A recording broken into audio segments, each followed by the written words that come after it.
Hello friends, আসসালামু আলাইকুম। আমার চ্যানেলে নতুন আরেকটি রেসিপি দেখার আমন্ত্রণ জানিয়ে শুরু করছে আজকের রেসিপি। অনেকেই পুডিং বানাতে গিয়ে ব্যর্থ হন, আবার অনেকেই বলেন পুডিং খেতে একদমই ভালো লাগে না।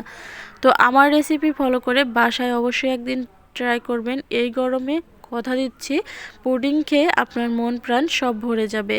কারণ গরমে কিন্তু ঠান্ডা ঠান্ডা পুডিং খেতে খুবই বেশি ভালো লাগে, বিশেষ করে বাচ্চাদের তো খুব বেশি পছন্দের। তো আপনারা অবশ্যই একদিন বাসায় ট্রাই করবেন। তো চলুন কথা না বাড়িয়ে মূল রেসিপিতে চলে যাচ্ছি। এখানে আমি হাফ কাপ দিয়ে দিচ্ছি চিনি, আর তার সাথে সামান্য একটু পানি দিয়ে দিব। প্রায় 1 টেবিল চামচের মতো পানি দিয়ে দিয়েছি। এখন এটাকে নেড়ে চেড়ে ক্যারামেল করে নিতে হবে।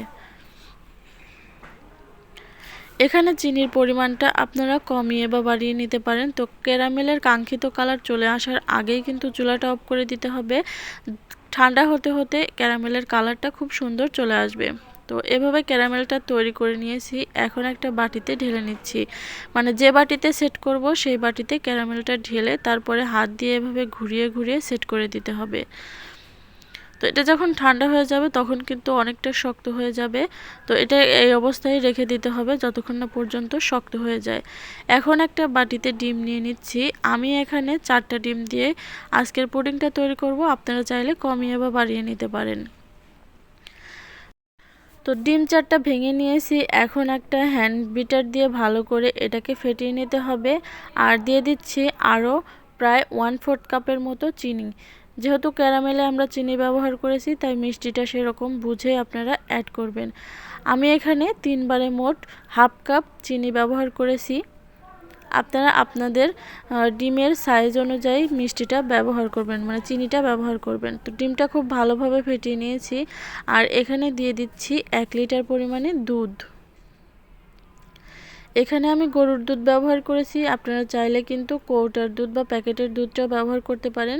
দিয়ে দিচ্ছি 3টা লবঙ্গ, 3টা এলাচ আর 2টা দারচিনি। এখন এই দুধটাকে ভালো করে ফুটিয়ে নিতে হবে।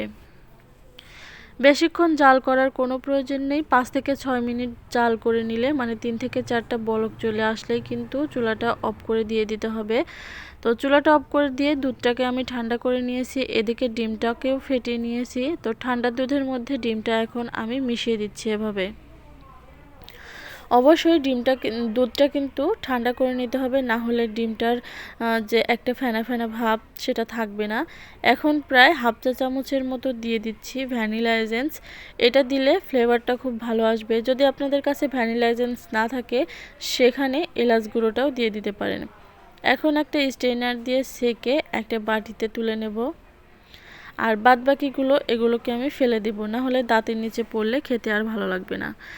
এখন যে বাটিতে আমি পুডিং সেট করে রেখেছিলাম সেখানে এটা আবারও ছেঁকে দিচ্ছি, যাতে করে এটা খুবই মিহি হয়। তো এখন ঢাকনা দিয়ে ঢেকে আমি চুলায় চলে যাব। চুলার প্রিপারেশনে যাওয়ার আগে আমি আপনাদেরকে বলে দিচ্ছি, যারা বলেন আমার পুডিংটা হয় না, তারা কিন্তু আমার রেসিপিটা হুবহু ফলো করবেন। দেখা যাবে কোনো কোনো সময় ফলো করবেন, কোনো কোনো সময় ফলো করবেন না, সেক্ষেত্রে কিন্তু পুডিংটা হবে না। এই যে আমি পাতিলে কিছু পানি বসিয়ে দিব, আর পানির উপরে এই বাটিটা কিন্তু বসিয়ে দিয়েছি। তারপরে ঢাকনা দিয়ে ঢেকে রেখে দেব 20 থেকে 25 মিনিটের জন্য। ফিরে আসছি 20 থেকে 25 মিনিটের পর। তো আমার পুডিংটা একদম রেডি হয়ে গেছে। যখন একবারে ঠান্ডা হয়ে গেছে তখনই আমি এটাকে নামিয়ে নিচ্ছি। আর এটা নামানোর পরে কতটা পারফেক্ট হয়েছে সেটা দেখে নিশ্চয়ই বুঝতে পারছেন। আপনারা পুডিংটা চুলায় দেওয়ার পরে 20 থেকে 25 মিনিটের জন্য মিডিয়াম টু লো হিটে রেখে এটাকে রেখে দিবেন, তাহলেই কিন্তু হয়ে যাবে। প্রয়োজনে আপনাদের টাইম কম বা বেশি লাগতে পারে, তবে একটা টুথপিক দিয়ে চেক করে নেবেন। যদি টুথপিকটা ক্লিয়ার আসে তাহলে বুঝবেন যে এটা হয়ে গেছে। ভুলবশত ভিডিও ক্লিপটা আমার স্কিপ হয়ে গেছে, তাই বিস্তারিত দেখাতে পারলাম না।